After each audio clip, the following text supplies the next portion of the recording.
臭猴子！我18岁那年，你说会来娶我，害我白白等了3年，你给我滚出来！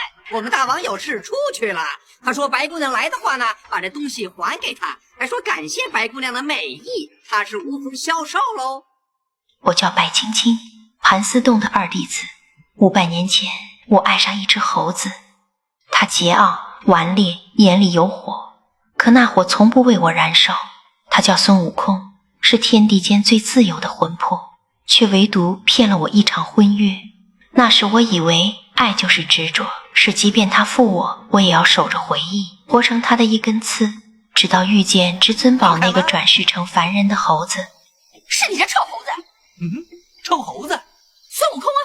孙悟空，你变成人样就行了。人样？看来我不用3味白骨火，你是不会承认。我烧他的手掌，想逼他现形，他疼得满地打滚。难道真不是他？我看着眼前这个男人，心里满是恼怒与不甘。为什么他跟孙悟空长得这么像，让我想起了那段痛苦的过往。我宁愿他是孙悟空，那样我至少知道该如何面对。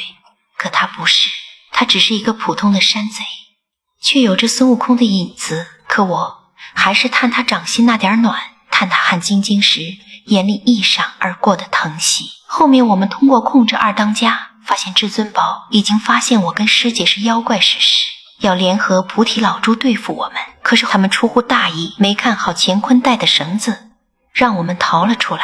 来吧，让我掐死这个脱世孙悟空，你就永远都找不到唐三藏了啊！什么？他是孙悟空？来了！他不是孙悟空，他连我3味白骨火都受不了，怎么会是孙悟空呢？你以为我真的怕你3味白骨火吧？你再烧一次试试看。好啊！我质问他昨晚为什么骗我，他却说是为了保护我，这让我更加愤怒。我觉得他是在敷衍我。师姐说我因为孙悟空而嫁不出去，现在我又因为至尊宝而陷入困境，这让我感到无法摆脱这种被背叛的命运。我决定采取行动，我要一己私利，控制至尊宝，让他帮我找到唐三藏的转世。我知道这样做不对，但我已经顾不了那么多了。然而事情并没有按照我的计划发展，师姐识破了我的意图，我想偷袭她，却反而中了她的毒。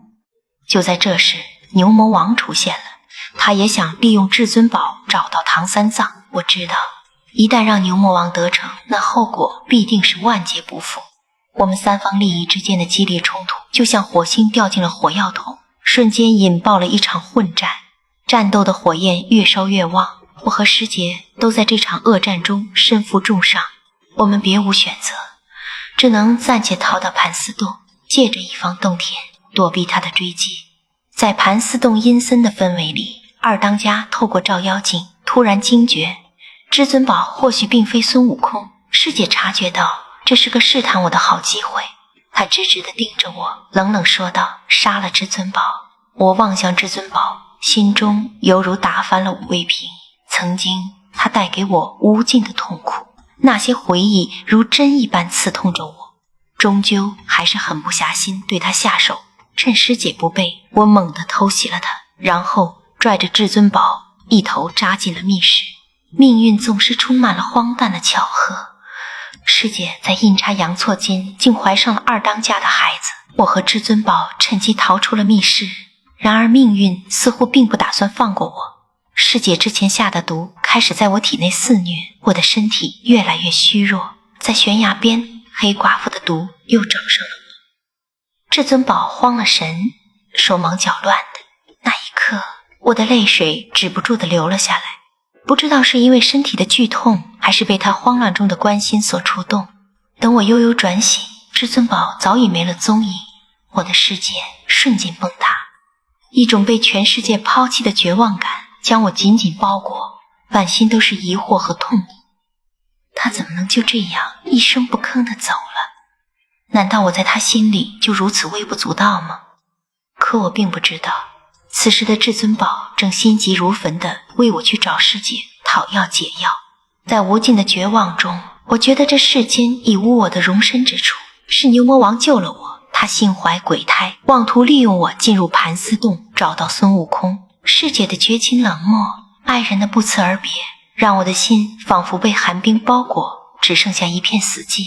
在我解毒调养的日子里，师姐和二当家竟生下了唐三藏，而逃命中的至尊宝意外挖到了月光宝盒。我带着牛魔王四处寻仇，就是要让他们为曾经的所作所为付出代价。当我看到二当家怀里的孩子时，师姐却冷冷地说：没错，是我跟至尊宝生的。你说什么？奶妈，你告诉我，你说呀。这是他和至尊宝的孩子。刹那间，我的心仿佛被万箭穿心，大脑一片空白，所有的希望和爱都在这一刻化为乌有。我再也承受不住这沉重的打击，一心求死。就在我即将自刎时，至尊宝使用月光宝盒及时出现，将我拦住。我怒不可遏，心中的委屈和愤怒如火山般爆发。我红着眼，疯了似的追上去，只想杀了这个负心汉。可当他颤抖着掏出那枚500年前的信物时，那些曾经的美好回忆如潮水般涌上心头，心中的怒火渐渐熄灭。最终我还是选择原谅了他。后续我加入到了师姐跟牛魔王的战斗中，但是以我和师姐的法力，根本不是牛魔王的对手。盘丝洞石门落下那刻，我把至尊宝推出火海，牛魔王的钢叉捅穿我肋骨时，竟不觉得疼。他趴在门缝外哭喊。火光中，我忽然看清500年前孙悟空眼底也有这般泪光。原来我是输给轮回里解不开的咒。至尊宝想用月光宝盒改变历史，可是不小心穿越到了500年前，遇见了他的一生所爱紫霞仙子。当500年前的我遇到了穿越的至尊宝，他莽撞地闯进我的命里。他说他是500年后的夫君，说我们的姻缘早已注定。我笑他荒唐，却忍不住信了。毕竟这世上怎会有人能让我心口的白骨火燃得这般灼痛。我钻进至尊宝的心，想找一句爱我的证据，却只摸到一滴冰凉的泪。你的良心告诉我，你最爱的不是我，而是另外一个女人。当我见到她在你良心里面留下的东西之后，我觉得你经过这500年回来要找的不是我，而是她。你我都要相信，这是天意，也是传说中的缘分。500年前孙悟空辜负我，500年后他的转世又用我的执念成全另一段缘分。我像一座桥，连接着他们的前世今生，自己却碎在湍急的河里。